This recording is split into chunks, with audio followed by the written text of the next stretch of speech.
11장 19절 그때의 스데반의 일로 일어난 환란으로 말미암아 흩어진 자들이 베니게와 구브로와 안디옥까지 이르러 유대인에게만 말씀을 전하는데 그 중에 구브로와 구레네 몇 사람이 안디옥에 이르러 헬라인에게도 말하여 주 예수를 전파하니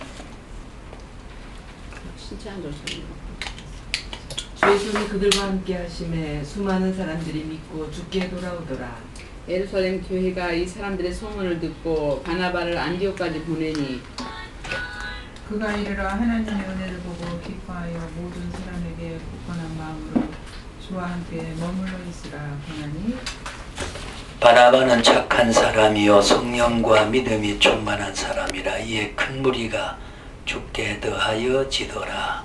바나바가 사울을 찾으러 다소에 가서 만남에 안디옥에 데리고 와서 둘이 교회에 1년간 모여 있어 큰 무리를 가르쳤고 제자들이 안디옥에서 비로소 그리스도인이라 일컬음을 받게 되었더라. 그때 선지자들이 예루살렘에서 안디옥에 이르니 그 중에 아가보라 한 사람이 일어나 성령으로 말하되 천하의 큰 흉년이 들기를 하더니 글라우디오 때에 그렇게 되리라. 제자들이 각각 그 힘대로 유대에 사는 형제들에게 부조를 보내기로 작정하고 이를 실행하여 바나바와 사울의 손으로 장로들에게 보내니라. 아멘. 예. 19절에서 30절 우리 오늘 주목해 봐야 할 말씀이 24절 바나바는 착한 사람의 성령과 믿음이 충만한 사람이 더 큰 무리가 죽게 더하여 지더라는 말씀과 또 25절에는 바나바가 사울을 찾으러 다소에 가서 그 다소는 길리기아 다소는 로마 영토에 속했고 거기에서 그가 자라고 또 예루살렘 가마일 문화에 율법을 정통했던 인연이 있는 곳이고 그 다음에는 25절에 6절에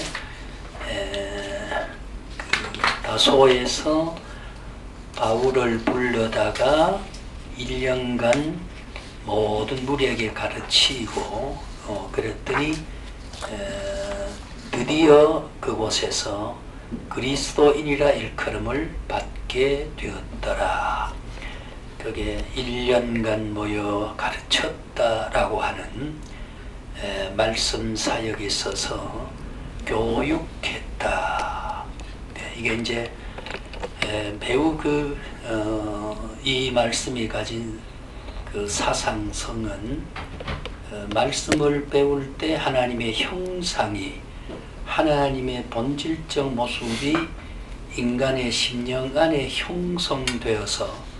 형성된 그 모습을 안디옥성 사람들이 지켜볼 때 저 사람들은 그리스도인이다 라고 하는 그런 이제 우리가 말씀을 공부한다 계시록에 보면은 가장 중요한 것은 이 계시의 말씀을 듣는 자들과 읽는 자와 그 가운데 말씀을 지키는 자가 복이 있다. 굉장히 거기에 중요한 사상을 담은 것인데 듣는 자는 모든 사람들이 복수적으로 청종하니까 자들이라는 복수로 단어를 썼고 읽는 자는 개인이 어느 장소에도 성경을 읽기 때문에 단수로 읽는 자들이 아니고 읽는 자는 그 다음에는 지키는 자 혹은 지키는 자들 그렇게 되어 있는데 그래서 여기 우리 이 안디옥 교회가 예루살렘 교회가 박해가 심할 때에 피난을 가서 그 박해를 피하여 간 것이 이 안디옥에 간데 안디옥이라는 건 잘 아신 대로 오늘날 성경에는 수리아라고 되어 있습니다만 시리아라고 하는 땅 북한하고 일찍이 국교를 맺어서 북한의 장교가 기초 장교가 시리아 가서 군대 훈련을 시켜가고 우리하고는 상당히 그것 때문에 국교를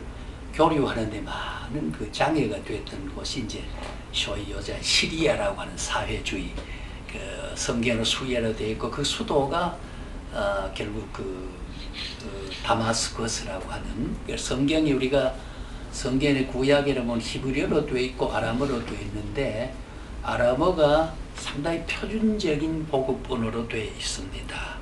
성경에는 그게 바로 시리아 언어예요. 시리아 가면 뱀같이 꼬불꼬불한 그 언어가 대표적인 아람어지요.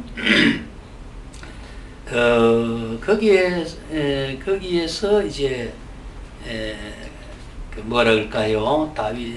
바울이 부름을 이제 받게 되었고, 예루살렘에서 복음이 피해를 보고 박해를 당할 때 이제 말하는 그런 시리아의 한 그 영역 안에 있는 안디옥이라고 하는 그런 지역이 있는데 거기에 도피를 해서 세운 것이 안디옥 교회가 이방 교회의 예루살렘 교회를 대칭적으로 이방인 교회의 효시라고 그 시작이라고 이야기를 하고 있고 그 안디옥 교회에서 불붙은 신앙과 거기에 길러낸 지도자를 통해서 사마리아와 땅끝까지 복음을 전하는데 상당한 그 전초기지가 됐다고 하는 그런 우리 사도행전적 이해를 우리가 그렇게 이해할 수가 있습니다. 그리고 특별히 거기에 이제 그리스도인이란 칭함을 받았는데 양설이 있습니다. 오늘 저는 부정적인 면 아니고 긍정적인 면으로 이 그리스도인이란 말을 풀이하고 싶고 어떤 학자들은 이 그리스도인이라고 한 것은 오늘 우리가 갓을 전문적으로 고치는 사람은 갓쟁이, 엿을 전문적으로 직업적으로 주수익을 중심에 생활 수단으로 삼는 사람 우리가 엿쟁이, 갓쟁이, 배름쟁이 우리가 대장간의 대장 이런 사람 우리가 쟁이란 말은 전문가라고 말. 우리 거짓말도 자꾸 밥 먹던 한 사람은 거짓말쟁이라고 말을 하지요. 그래서 욕을 잘 하는 사람 욕쟁이라고 하는 것. 그 전문화되어 있다는 말을 할 때 우리가 쟁이라고 말을 합니다. 그것이 이제 격조 있게 도입하면은 예술쟁이는 예술가고 예수쟁이 예술을 전문적으로 읽는 사람을 예수쟁이지요. 그걸 이제 비하하여 표현할 때 쟁이란 말이고 격을 유지해 표현할 땐 가다, 작가다, 짓는 쟁이거든요. 그를 글쟁이가 작가가 되어 있지요. 그런 표현으로 이 부분을 보는 사람의 관점이 하나 있고 그렇지 않다. 저는 이 예수쟁이라고 하는 이 말을 예수 그리스도인이란 이 말을 굉장히 의미가 깊다. 뭐냐 하면은 그리스도인이란 이 말은 반세속성에 대한 구분적 표현이다. 예. 우리가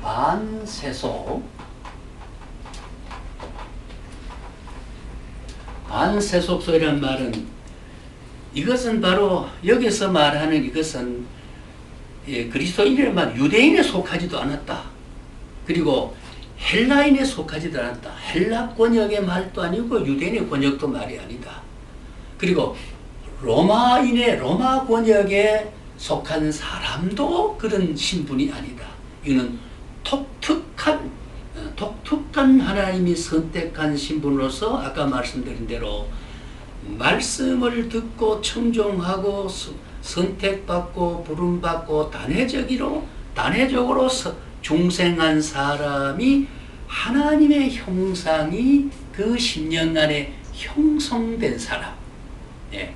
그걸 우리가 반세속성을 가진 세상에는 여러분 흔히 진리라고 말하는 세상적 이치라든가 도덕이라든가 윤리라든가 정의라든가 양심이라든가 이런 부분은 세속적인 질서란 말이죠. 우린 양심 잘 씻고 구원하는 것도 아니고 법규를 잘 지켜 구원 얻는 것도 아니고 세상의 어떤 자연과학적 진리를 잘 지켜 구원 얻는 것도 아닌 세속의 진리는 그런데 여기에 그리스도인이라고 하는 것은 그런 세속성에서 추구하는 가치에 대한 것을 반대되는 어떤 그 독특한 하늘의 시민권을 가진 사람으로서의 구별된 신분, 이게 이제 그리스도인이라고 하기 때문에 이 그리스도인이라는 칭함을 받은 엄청난 하나님으로부터 선물이요, 세상으로부터 저 사람들이 예수 믿는 사람이라고 표차를 발견할 수 있고 그들의 어떤 예수 믿는다고 하는 시그널을 세상 안목 앞에 보여줬다고 하는 이 엄청난 그 사도행전적 사건이 안디옥 교회가, 그래서 이 안디옥 교회는 매우 중요한 우리 기독교 역사와 교회 역사 속에서 복음 사역 속에서 성령의 역사 속에서 안디옥을 중심한 예루살렘의 마가다락바 백시문도가 성령 받은 이후에 효시 이방을 번져나간 데 최초의 그 전초기지를 삼았던 이 군수기지가 되고 복음의 군수기지가 되었던 이것이 안디옥 교회라고 하는 걸 우리가 생각하고, 안디옥이라는 것이 지리적으로 역사적으로 이렇다는 어떤 사건을 이해하는 게 아니라 그 안디옥 교회가 신앙적인 생활을 어떻게 했다는 것이 그는 종말 때까지 증거되어지는 것이다. 예, 증거되어지는 것이다. 우리가 예수 그리스도가 세운 이 주님의 재림이 오실 때까지, 예, 우리가 세컨 커밍, 다시 오실 때까지 이것을 지키고 회고하고 기억하고 재현하고 하는 것이, 그게 바로 고린도전서 11장 23절에서 시작되는 성례를 거행할 때 주의 죽으심을 오실 때까지 전하는 것이다. 오실 때까지. 여기 우리가 그리스도인이라고, 그리스도 그럴 때 인류 역사를 위해서 십자가에 못 박힌 고난이라고 하는 그 위대한 흔적이, 고난이라는 흔적이 마침내는 그리스도의 남은 고난과 옷 입듯한 고난과 그리스도의 흔적을 지닌 사람들이 바로 여기에 그리스도를 말하는 반세속성을 가진 그리스도 흔적을 지닌 사람이기 때문에 이거는 유대인에 속한 것도 아니고 헬라인에 속한 것도 아니고 로마인에 속한 것도 아니고 오직 하늘나라의 백성으로, 이런 칭송이 바로 오늘 26절에 있었다고 하는 이 안디옥 교회, 이런 의미에서 우리 초대교회를 자꾸 초대교회로 돌아가자, 막연히 초대교회로 돌아가자는 것은 세속화된 반대, 그 세속에 때묻지 않았던 교회로 막연하게 추상적으로 돌아가자는 그래 해석을 해가지고 왜 우리가 안디옥 교회로 돌아가야 되고 왜 우리가 초대교회로 돌아갈 이유가 있다는 거죠. 예, 그것은 바로 말씀의 열중과 예배의 정성을 다 기울였다고 하는 안디옥 교회에 사도행전에 유명한 안디옥 교회를 잘 묘사해 준 교훈이 몇 군데 소개되고 있는 가운데 여기인데, 여기 문제는 우리가 소위 바나바라고 하는 사람이,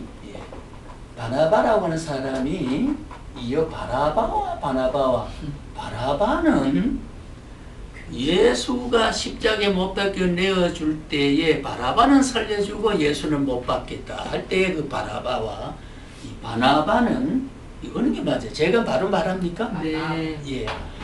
이거는 착한 사람이라고 그랬고 성령이 충만하고 믿음이 충만한 사람이라고 그랬습니다. 예, 착한 사람이라고 하는 것은 하나님의 신성적, 하나님의 속성적인 것을 그의 인격 속에, 그의 정책 속에, 그래서 우리가 반세속성이란 말은 유일한 하나님의 백성된 정체성이다 그 말이에요. 예, 우리의 정체성은 어느 문화에 물든 것도 아니고 어느 민족에 속한 것도 아니고 어느 무슨 지도자를 잘 모셨다고 하는 것도 아니고 말이죠. 제가 사석에 어제 어느 전화를 걸어서 그런 이야기를 했습니다만, 우리가 성경을 보면 마땅히 생각할 것 이성을 생각하지 말라. 오늘 우리는 박근혜를 찍든지 이정희를 찍든지 문제를 찍든지 내 정치 성향의 민족으로서 나와 관계해서 나의 이해관계와 성향에 따라서 누구를 찍지만은 내가 한 표가 결정적으로 좌우할 수는 없고 그것이 결집이 돼서 궁극적으로 지난 시간 우리 마띠아 뽑게 되는 하나님의 그 선택의 섭리에 있어서 선택의 섭리에서 성경에 보면 통치자와 군왕들은 하나님께 달려있다고 했거든요. 그런데 오늘날 성경에 보면은 장로 뭐 대통령을 세워가지고 어쩌고 저쩌고 하는 거 예수 잘 믿는 사람이 대통령이 되면 물론 불신자보다 나을는지 모르지만 그러나 그건 뭐냐 하면은요 이 반세속성에 대한 그거는 그의 대통령의 엄청난 권한을 통해서 주님에게 그 권한을 주님을 위해 사용되어 달라는 이 기도는 비복음적이라 그 말이에요. 예. 그거는 안 돼요. 이명박 대통령이 됨으로 교회 뭐 있습니까? 불교 탄압한 게 뭐 있습니까? 그게 정사이란 말이죠. 예. 근데 교회들은 장로 대통령을 위해 기도하고 뭐 기도하는 거에 당로 대통령이 문재인을 위해서 해야 되고 노무현을 위해서 기도해야 되고 박근혜를 위해 기도하는 것이 그것이 하나님이 세운 통치자로서 그 사람이 정치 잘해서 서울대 사거리에 교통 경계를 잘 해줌으로 세금을 잘 집해서 우리가 왕래하는데 편리가 되도록 그런 공간과 공익과 사회적 질서와 규범을 잘 지켜서 우리가 교회 가다가 교통사고 안 나게 하는 거 그런 통치자 그 이상을 우리가 그 권한을 가지고 주님의 일에 동원되도록 그 권한이 사용되도록 기대하는 것은 이거는 성경적이 아니라는 거지. 예, 이거는 옛날에 60년 전에 우리가 아주 깨우치지 못할 때에 그때는 바로 예수 믿는 대통령이 되고 예수 믿는 장로가 대통령이 되고 장관이 되면 좋겠다고 하는 그 미개성에서 오는 반세속성이나 세속성에서 가치 질서에 찌들어 있을 때의 발상은 그렇게 생각했지만은 그게 아니다 그 말이에요. 여기서 말하는 바로 선한 이 뭐랄까요 바나바가 선한 바나바는 하나님의 속성을 지닌 사람이고 믿음이 충만한 사람이고 지혜가 충만한 사람이 저 다소에 있는 바울을 모셔다가 안디옥 교회를 함께 동력을 하면서 그들을 가르쳤더니 드디어 그대의 심령 안에는 하나님의 형상이 형성됨으로 드디어 모든 사람들이 저 사람은 드디어 예수 믿는 사람이다. 반세속을 가진 그리스도의 위대한 정체성을 지니게 된 사람을 발견하게 되어서 그것을 인해서 이방교회가 불이 붙어 나가게 됐다고 하는 사실로 우리가 분석을 하지 아니하면 이 사건에 대한 우리가 이해를 잘못하고 있다. 저는 그렇게 판단을 하고 있습니다.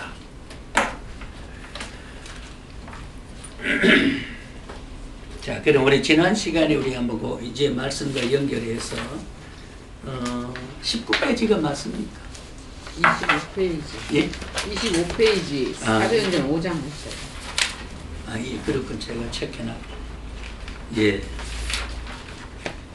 25페이지. 예, 이렇게 돼서, 이런 이제 안디옥 교회를 중심해서, 번져나갔던 교회가, 이제, 복음을 전하다가 사도들이 투옥되는 내용이 이 5장에 소개되고 있습니다. 예. 5장에 소개되고 있는데 여러분 복음을 전하다가 그 옥에 갇히게 된 이유가 뭘까요? 어떨까요?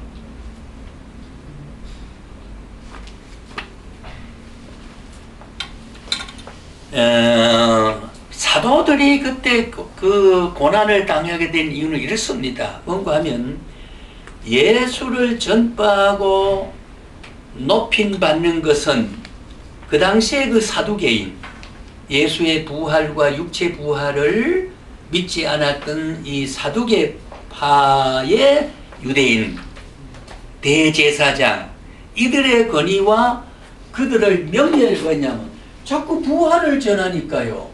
예수의 부활을 전하니까 부활을 믿지 않는 사두개인과 제사장은 사도들이 부활을 전하는 것은 자기들의 믿고 주장하는 논리와 이론에 정반대되는 걸 논하니까 백성들에게 부활이 없다, 육체 부활을 믿지 못한다라고 하는 것으로 비춰진 그 이미지와 권위가 손상이 생기기 때문에 저것을 빨리 옥에 가두고 제약을 가해야 되겠다라고 하는 것에서 사두개인들이, 그러니까 오늘날도 진정한 기독교가 바르게 추구할 때는 양의 문제가 아니라는 겁니다.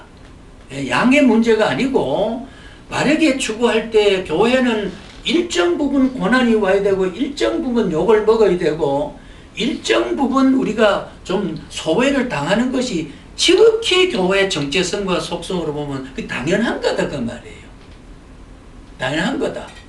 그러니까 뭔가 우리가 사회로부터 비판과 물론 잘못된 비판받는 게 좋다는 말은 아니지만은 반세속성에 대한 것을 지니지 못할 때 A란 사람과 B란 사람이 A가 B가 가는 길이 옳지 못하다고 반사적으로 보여주지 못하면은 같이 가고 있으니까 비판할 어떤 한계성과 경계성이 무너졌기 때문에 비판이 없는 거죠. 고난이 없는 거지요. 진정한 그리스도인은 진정한 교회의 속성을 가지게 될 때 왕국적 개념에서 모형론으로 우리가 하나님의 우리가 사도행전에 나타나는 하나님의 그 나라를 제가 그래서 오늘 또 한 장 드린 게 있지요. 그걸 이따가 나중에 좀 미리 한번 보시면 좋겠습니다만 우리가 사도행 총 결산에 가서 이해하려면 미리 전제를 해야 되기 때문에 우리가 서로이라고 하는 거 공부하느라든가 모든 연설에는 또 한 문헌에 7, 8페이지 됐는데도 그 앞에 서문 또 한 2페이지에 이 책의 전체 내용을 전제를 해둡니다. 암시를 해줍니다. 그러면 그걸 전제하고 자꾸 추구해서 확인해 나가는 것이 된다는 말과 같아서 그래서 우리 사도행전 중심 사상과 주제를 미리 한번 이야기를 한데 보면 간단합니다. 간단한 그 밑에 제일 밑에 보세요. 한 가지 목적입니다. 뭐 교회를 산출하기 위함이다. 예, 산출이란 말이 교회를 세운다, 교회를 확장한다 그런 말 되지만은 교회를 산출한다는 말이 훨씬 더 복음적으로 맞기 때문입니다. 왜냐하면은 이 교회가 확정됐단 말은 그리스도의 이 한자로 쓰면 이렇거든요.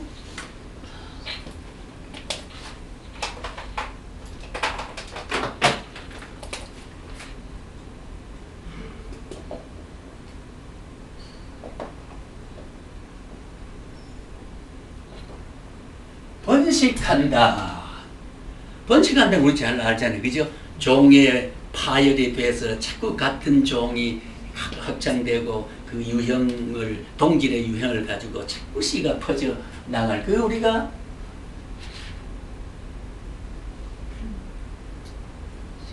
프로파게이션 프로파게이션은 말은 번식한다. 그런데 대개는 사도를 통해서 우리가 지금 신학의 1차적인 이해를 가지고는 좀 문제가 되는데 교회 번식은 사도를 통해서 번식됐다. 뭐 수단 가치는 맞습니다. 그러나 사도행전적 사상을 보면은 뭐냐면은 복음이 전파되고 교회가 해서 하나님의 그 에클레시아가 하나님의 왕국적 개념으로 우리가 헬라에서 말하는 소위 바실레이아 이 왕국적 개념이라고 하는 것은 교회와 속성적으로 그 이질성이 없다는 거지요. 이질성이 전혀 우리가 성결성이 같고 단일성이 같고 불멸성이 같고 통일성이 같고 이것이 바로 왕국이 바로 그런 거거든요. 그러니까 교회의 사상적, 성격적, 본질적 가치가 가진 교회 속성은 바로 그런 것이다. 이것을 우리가 번식해 가는 건데 사도행전은 복음의 번식인데 이 번식은 사도들이 수단이 돼서 복음의 외연을 자꾸 그 넓이를 펼쳐나가는 것이 이건 사실이지만은, 그러나 문제는 거기까지 이해가지는 안 된다. 예수님 자신이 자기 자신이 생명을 번식했다고. 이 프로파게이션이란 말이 그거거든요. 자기 자신의 예수의 그 교회는 몸 됐기 때문이고, 가지가 그 몸에 붙어 있기 때문에, 머리 되시기 때문에 가지가 뻗어나가는 것은 줄기 되는 그 나무 자체의 번식이, 예수 자신의 번식이지. 예, 예수 자신의 번식이란 말이에요. 그것이 사도들이 수단적으로 그게 돼 있지요. 미리 좀 이야기하면요. 수단은 그리스도 영에 의한 것이고, 두 번째는 제자들 통해서다. 그러나 한 가지 목적은 교회를 산출하기 위하는데, 대주제가 뭡니까? 하나님의 왕국인 교회를 산출하기 위한 그리스도의 번식이다. 그리스도의 번식이라는 거예요. 예. 교회 확장이란 말은, 높은 신학적 사상은 그리스도 자신의 번식이다. 그 번식이 우리 오늘 여섯이 모인 가슴 속에, 우리의 심령 안에 그리스도의 위대한 생명적인 번식이 우리가 그리스도에 각인되고, 그걸 통해서 그리스도가 나를 통해서 이 땅에 남겼던 일을 부족하지만 자꾸 우리가 그 증거를 나타내는 거죠. 예, 착한 일을 해야 된다. 복음을 전해야 된다. 성경대로 어떻게 해야 된다. 교회를 어떻게 존귀히 여기고 그 교회의 본질적인 직무를 잘 감당해야 된다.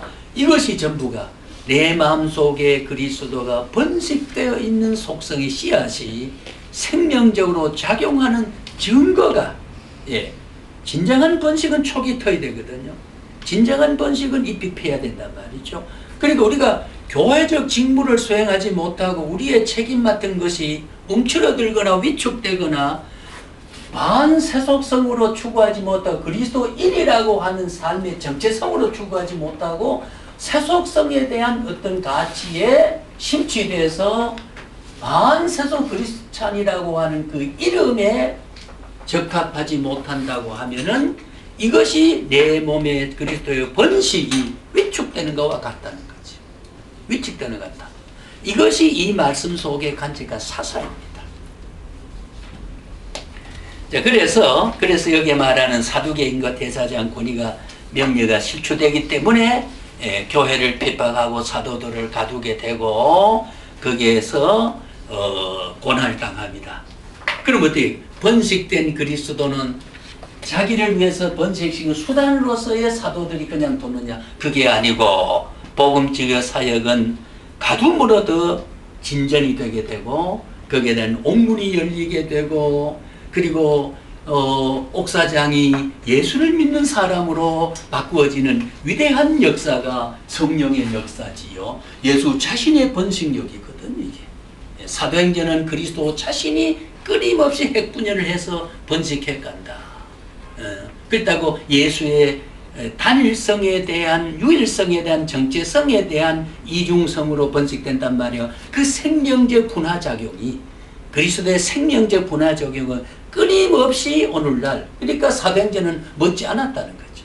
이 세계의 복음의 역사는 사도행전 멎지 않았다.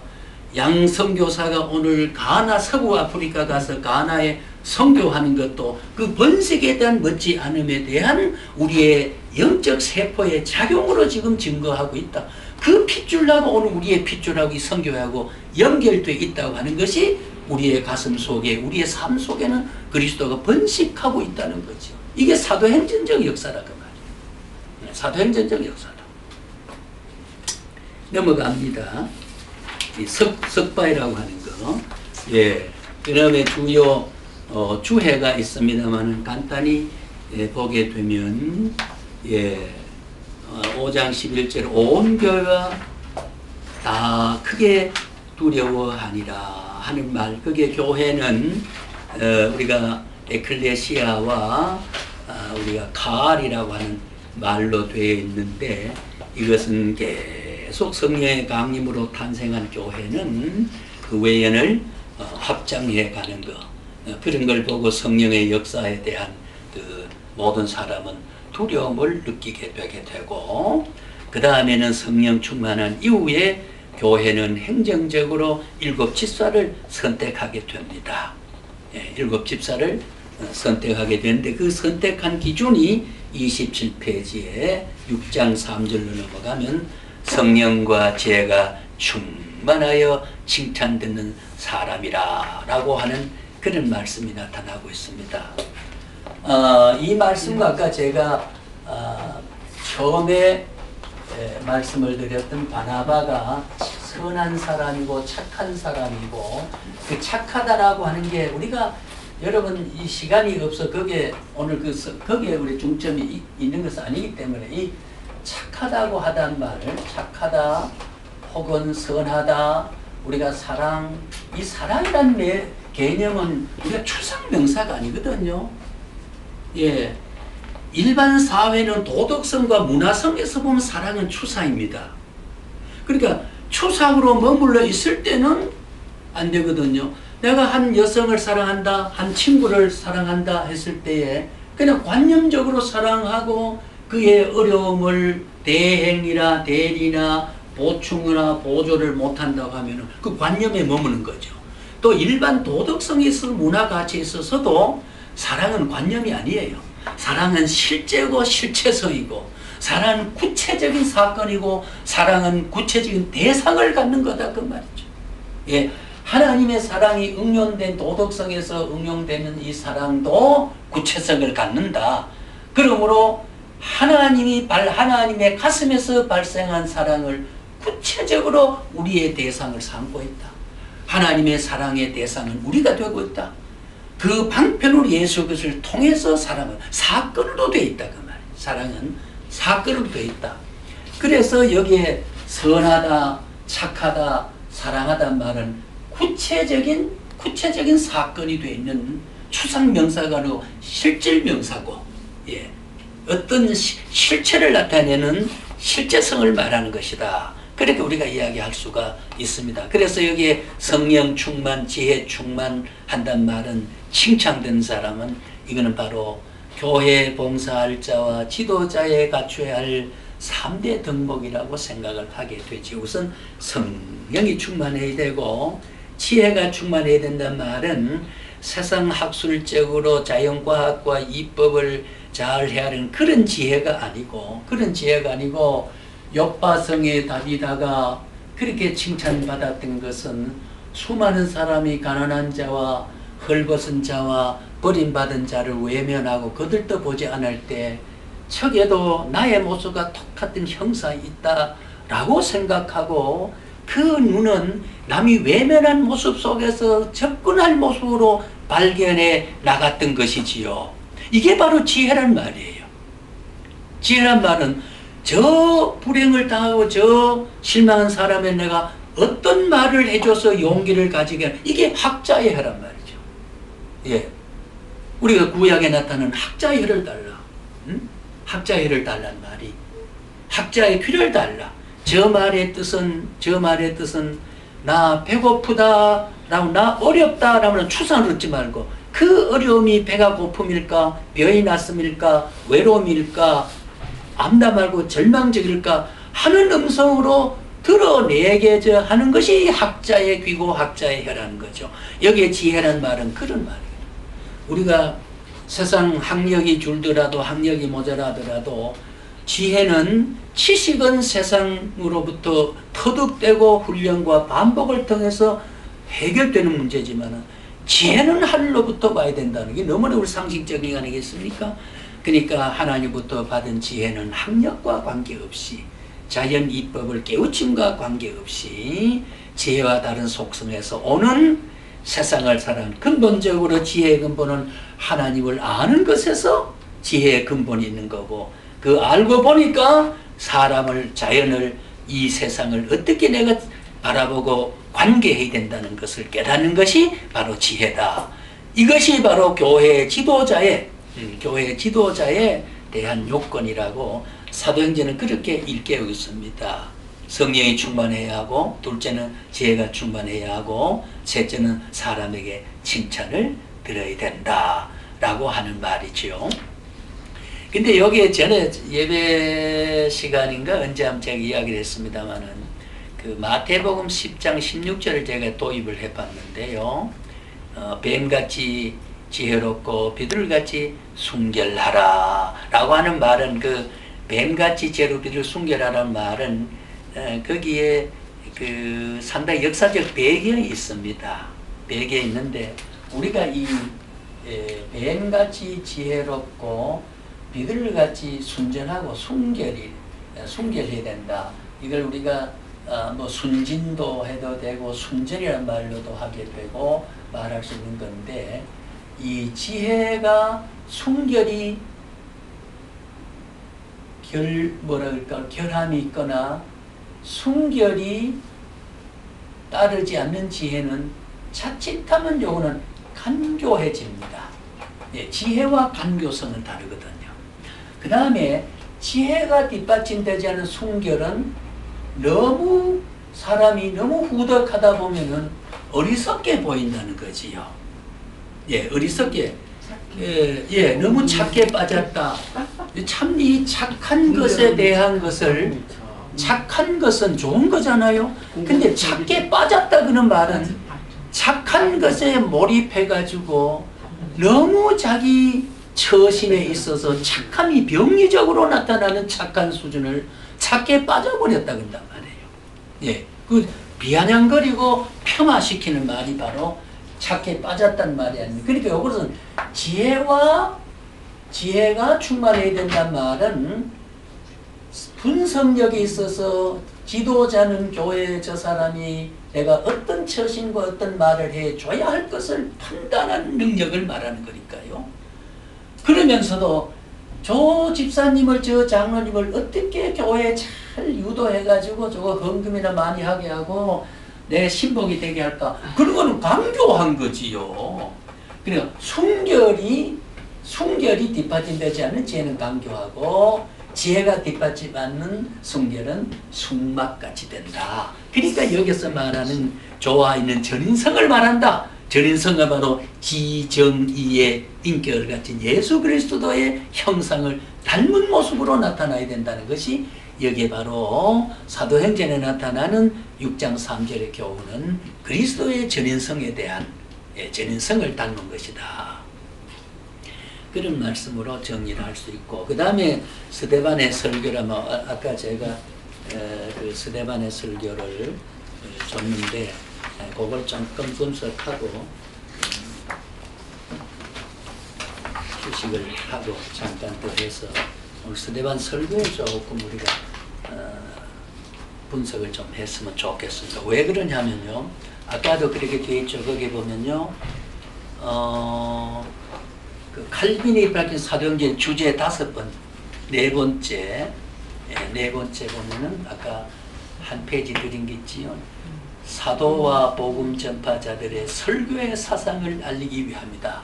왜 누가는 이렇게 바울의 설교 9편과 스데반의 설교와 야곱의 설교를 20편의 설교를 왜 누가는 중점을 두고 사도행전 속에 했느냐 하면은 그 사도행전에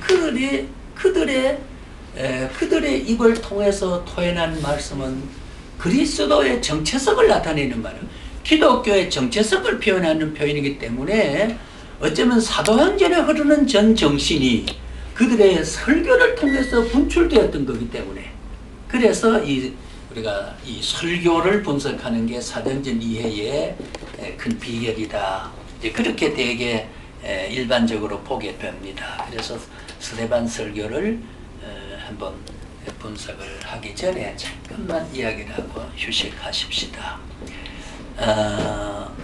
이렇습니다.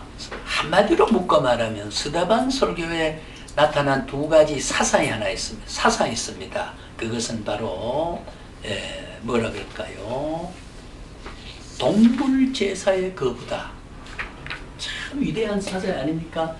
자, 레위기서가 말하는 그런 동물, 짐승을 잡아서 제사했다는 것이 이것이 다 이제는 완성됐다. 구약적 사상이 다 무너졌다. 그러니까 반사적으로 그리스도가 인류 재단 속에 희생 제물이 됐다고 하는 것이 반사적으로 동물 제사는 이건 모형으로 모형과 거푸집이라고 하는 것은요, 그렇지 않습니까? 견본주택이라든가 이 모델하우스는 그거 완전히 완성이 되면 그거 뜯어버리는 겁니다. 그렇기 때문에 예수가 인류의 재단에 오셔서 희생했기 때문에 동물 제사가 이제 필요 없다. 구약적인 이 제사 속에 묶여진 그것이 오늘날 아직도 천주교회는 구약적 사상이 잔재가 남아 있어가지고 그들은 소위 그 의화, 우린 칭의를 그들은 의화, 동방 종교라든가 루터교는 그건 우리가 뭐냐면은 신화라는 말을 씁니다. 신화라는 말을 이면 전사님 과제에 보니까 신화라는 말이 나오는데, 그걸 제가 오늘 말하고자 하는 게 아니라 여기서 말하는 동물 제사의 거부라고 하는 말은 우리는 이미 의롭게 간주되었고 그리스도와 연합했고 양자가 됐기 때문에 우리가 어떤 노력과 행위를 통해서 의로움을 만들어 간다라고 하는 거.